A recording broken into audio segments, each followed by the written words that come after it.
نحمده ونصلي على رسوله الكريم وعلى آله وصحبه أجمعين. وقال النبي صلى الله عليه وسلم: والحج المبرور ليس له ثواب إلا الجنة، أو كما قال عليه الصلاة والسلام. حضار محترم، جناب معاون صاحب سیاسی و کفیل ریاست الوزراء جناب مولانا صاحب عبدالکبیر و جناب وزیر صاحب ارشاد حج و اوقاف شیخ صاحب مولوی صاحب نور محمد ثاقب حفظه الله و سایر اعضای کابینه، حجاج کرام، علمای عظام، ژورنالیستان عزیز، السلام علیکم و رحمت الله و برکاته.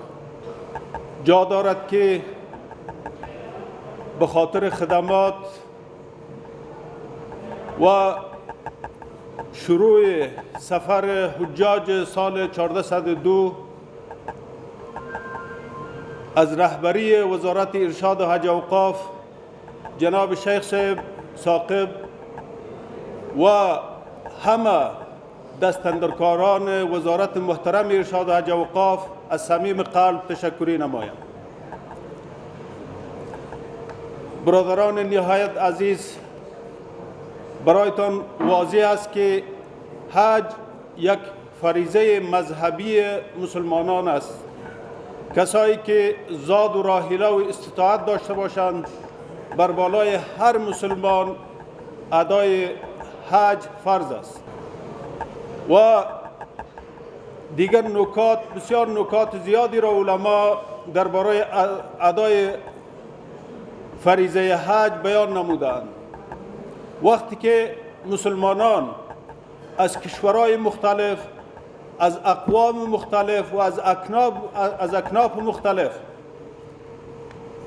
با پوشیدن احرام سفید در یک جا جمع می شوند، مناسک حج را ادا می کنند، در اینجا واقعا مظهر وحدت و اتحاد مسلمان ها برای همه نشان داده می شود. همه مسلمان ها با داشتن رنگ مختلف و زبان مختلف از کشورهای مختلف در یک جا با هم با پوشیدن یک احرام سفید مناسک حج را ادا میکنند. اخوت و همبستگی، مثل که در حجة الوداع نبی کریم صلی الله علیه و سلم در اونجا اعلان کردند که هیچ کسی، هیچ عربی بر عجمی، هیچ عجمی بر عربی، هیچ سفید بر سیاه، هیچ سیاه بر سفید فضیلت ندارد الا بالتقوا. واقعا مظهر حج نمایانگر وحدت و اخوت و اتحاد مسلمان هاست. رنگ و مذهب و زبان و این چیزها در مابین مسلمان ها هیچ فرقی ندارد، صرف نمایانگر شناخت مسلمان ها و انسان هاست. هر مسلمانی که استطاعت مالی، زاد و راحله داشته باشد، بر بالای از او فرض است که باید فریضه حج را ادا بکند. درباره فضائل حج بسیار احادیث در کتب مختلف حدیث ارشاد شده است. در یک روایت گفته شده است که حج از جمله افضل اعمال است، بهترین اعمال است. حضرت ابو هریره رضی الله تعالی عنه می فرمایند که از رسول الله صلی الله علیه و سلم سوال کرده شد: ای العمل افضل؟ کدام یکی از عملها بهتر است؟ نبی کریم صلی الله علیه و سلم فرمودند: الایمان بالله و رسوله. در قدم اول ایمان به الله و به رسول الله است. بعدا از نبی کریم صلی الله علیه و سلم پرسیده شد که ثم ماذا؟ بعد از این چی است؟ نبی کریم صلی الله علیه و سلم فرمودند: الجهاد فی سبیل الله. جهاد در راه خداوند، این هم از جمله بهترین اعمال است. بعدا سوال شد که ثم ماذا؟ نبی کریم صلی الله علیه و سلم فرمودند که حج مبرور. حج مبرور از جمله افضل اعمال، از جمله بهترین اعمال است. الله تبارک و تعالی برای همه حاجیان ما، برای همه حجاج اسلام حج مبرور را نصیب بکند.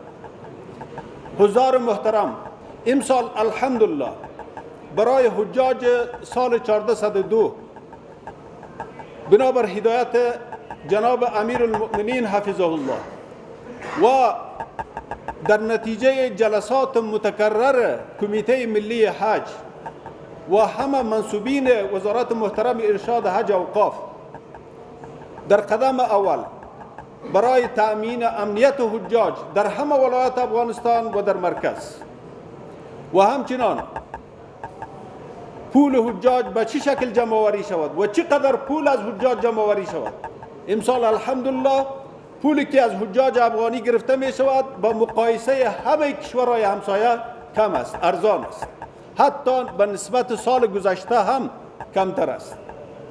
و دیگه هر سال هر حاجی که پول خود به بانک ملی جمع آوری میکرد تخمینا 300 چند افغانی گرفته میشد. امسال حتی هم معاف شد. پول حجاج به شکل مفت از طرف بانک ملی و از طرف ایوبی بانک جمع آوری شد. و الحمدلله برای سکن حجاج در مدینه منوره، در مکه مکرمه، برای تغذیه، برای ترانسپورت، برای دیگر در اونجا کمیته های مختلف از طرف وزارت محترم ارشاد حج و اوقاف در نظر گرفته شده است. کمیته صحی، تشریفات و همه انشالله ترتیباتی که در وسع ما مردم بود انشالله برای حجاج کرام در نظر گرفته شده است. و امسال انتقال سال گذشته در حدود 13,500 ما حجاج داشتیم. الحمدلله امسال 30,000 حجاج از افغانستان در زیارت بیت الله شریف در اونجا میرن. این الحمدلله جای شکر است برای ما.